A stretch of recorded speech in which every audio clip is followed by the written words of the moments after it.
Hello students, कैसे हैं आप।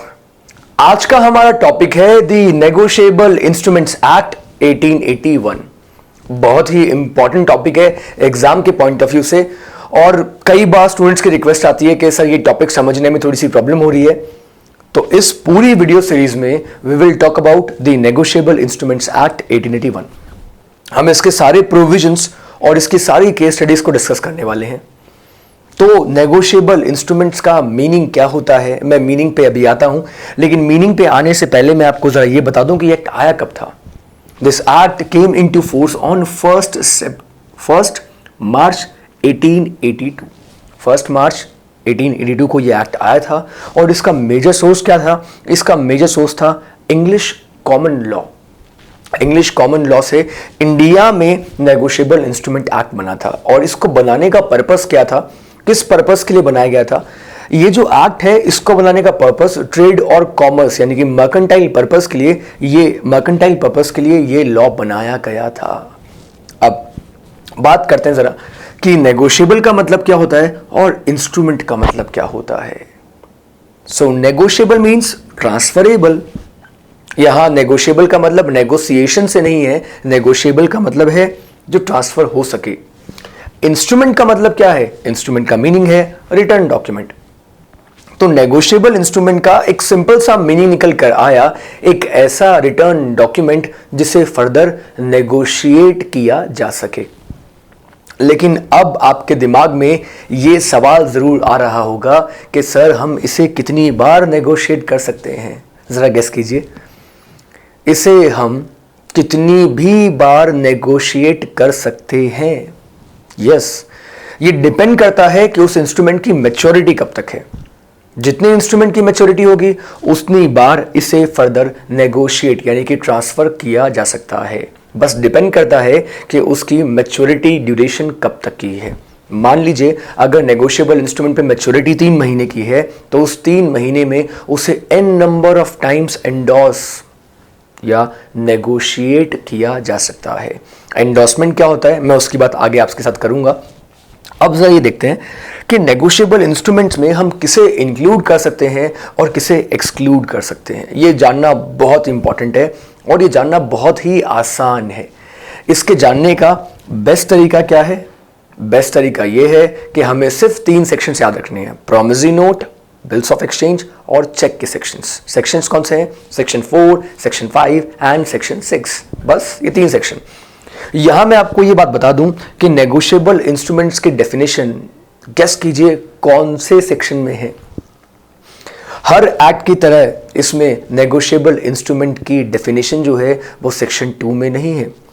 हम मेजॉरिटी ऑफ द एक्ट्स में देखते हैं कि जो डेफिनेशन होती है वो सेक्शन 2 में होती है, लेकिन इस एक्ट में नेगोशिएबल इंस्ट्रूमेंट्स की डेफिनेशन सेक्शन 13 में गिवन है।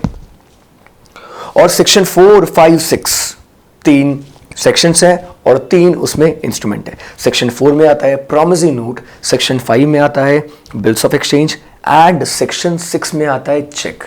बस इन 3 चीजों को नेगोशिएबल इंस्ट्रूमेंट की डेफिनेशन में इंक्लूड किया जा सकता है। यहां मैं आपको एक बात और क्लियर कर दूं कि डिमांड ड्राफ्ट को भी हम इस चेक की डेफिनेशन में इंक्लूड कर लेंगे। तो नेगोशिएबल इंस्ट्रूमेंट में promissory note, bills of exchange और चेक आते हैं। अब कई बार स्टूडेंट्स का क्वेश्चन होता है कि सर क्या करेंसी नोट को भी हम नेगोशिएबल इंस्ट्रूमेंट कह सकते हैं? क्योंकि नोट के ऊपर लिखा होता है I promise to pay the bearer a sum of ₹100। और वैसे भी नेगोशिएबल इंस्ट्रूमेंट या तो पेबल होगा बेयरर को या ऑर्डर, बेयरर और order. Now the question is कि बेयरर किसे कहते हैं? बेयरर वो जिसके पास उस इंस्ट्रूमेंट का पोजीशन है, और ऑर्डर वो जिसके ऑर्डर से उस इंस्ट्रूमेंट को फर्दर नेगोशिएट किया जा सके। लेकिन सवाल यहां यह आता है कि करेंसी नोट के ऊपर भी तो लिखा होता है I promise to pay the bearer a sum of ₹100, 500, 10, 5 जितना भी अमाउंट लिखा हो। लेकिन हमेशा हमें एक बात याद रखनी है, करेंसी नोट नेगोशिएबल इंस्ट्रूमेंट की डेफिनेशन में इंक्लूड नहीं होता। इसके अलावा ट्रेजरी बिल भी नेगोशिएबल इंस्ट्रूमेंट इंक्लूड नहीं होते। पोस्ट ऑफिस के मनी ऑर्डर्स, देखिए on the basis of usage आपको ऐसा लगेगा कि ये नेगोशिएबल इंस्ट्रूमेंट होते हैं, but as per the act इन्हें हम नेगोशिएबल इंस्ट्रूमेंट की डेफिनेशन में इंक्लूड नहीं करते। अब जरा बात करते हैं ये हुंडी क्या होती है। हुंडी के बारे में मैं आपको दो बातें बता देता हूं। पहली बात तो ये कि कई बुक्स में ऐसा लिखा होता है कि हुंडी is a bills of exchange, कई बुक्स में लिखा होता है हुंडी इज ए नेगोशिएबल इंस्ट्रूमेंट। मैं आपसे ये कहूंगा कि हुंडी is a negotiable instrument. Yes, ये बिल्स ऑफ एक्सचेंज की फॉर्म में भी हो सकता है या प्रोमिसरी नोट की फॉर्म में भी हो सकता है। तो इसे सर हुंडी क्यों कहा, इसे हमने प्रोमिसरी नोट या बिल्स ऑफ एक्सचेंज क्यों नहीं कहा, मैं इसका आंसर करता हूं। तो हुंडी का बेसिकली मीनिंग है it's a negotiable instrument which is drawn in vernacular या ओरिएंटल लैंग्वेज में जो बनता है इंस्ट्रूमेंट, उसे हम कहते हैं हुंडी। हुंडी बहुत पुराना इंस्ट्रूमेंट है और इसके जितने भी प्रोविजंस हैं, इसे गवर्न कौन करता है, इसे गवर्न करते हैं लोकल कस्टम। यस, हुंडी कस्टम से गवर्न होती है। तो हुंडी नेगोशिएबल इंस्ट्रूमेंट में इंक्लूड नहीं होती, लेकिन यहां मैंने लिखा है कंडीशंस अप्लाई। तो यहां मैंने कंडीशंस अप्लाई क्यों लिखा है उसका रीजन मैं आपको एक्सप्लेन कर देता हूं। यहां कंडीशंस अप्लाई लिखने का रीजन है कि अगर हुंडी बनाने वाली पार्टीज आपस में इस बात के लिए एग्री कर लें कि वो दोनों पार्टीज उस इंस्ट्रूमेंट को गवर्न करेंगी नेगोशिएबल इंस्ट्रूमेंट एक्ट के प्रोविजन से, तो इन दैट केस हुंडी पे भी नेगोशिएबल इंस्ट्रूमेंट्स एक्ट के प्रोविजन एप्लीकेबल हो जाएंगे। एक और बात, हुंडी के किसी प्रोविजन के ऊपर अगर कस्टम साइलेंट है तो हेल्प कौन करेगा, तो हेल्प करेगा ये एक्ट। तो हुंडी से रिलेटेड जितने भी प्रॉब्लम्स होंगे, डिस्प्यूट्स होंगे, उसके लिए फिर हम द नेगोशिएबल इंस्ट्रूमेंट्स एक्ट को रेफर कर सकते हैं। तो आज के सेशन में मैंने आपको सिर्फ इतना बताया है कि नेगोशिएबल इंस्ट्रूमेंट होता क्या है।